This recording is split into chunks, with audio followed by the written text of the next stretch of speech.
કરશે, શું ફરક પડશે? એનાથી આપણે ભારત માટે કામ નહીં કરીએ એવું છે? દેશ માટે તો કામ કરીશું જ ને, નહીં કરીએ તો પછી સમાજ છે, જોડે છીએ અમે બધા. તમે મને આવ્યા ને તો મને એટલો આનંદ થયો તમારો ફોન સાંભળીને. મને એવું થયું કે આજે સમાજના લોકો મારી જોડે છે. ખોટી દાદાગીરી નહીં ચાલવે. આદિવાસી વિસ્તાર છે, આદિવાસી સમાજનો ઉપમાન છે. આજે મારા સમાજના લોકો મારી સાથે આવીને બેઠા છે, બીજા સમાજના લોકો આવીને બેઠા છે.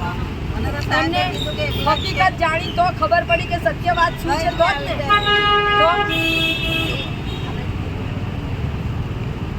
તો કઈ નાની સૂની વાત થોડી છે.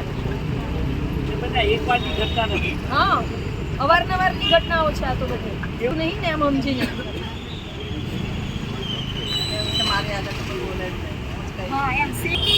નહીં, આપણે આદિવાસીઓને એવું સમજે છે ભાઈ, અહીંયા તો એક આદિવાસીના ખૂનમાં છે ને સિંહનું લોહી હોય. જે દાડે જાગે ને તે દાડે કોઈ ના નહીં.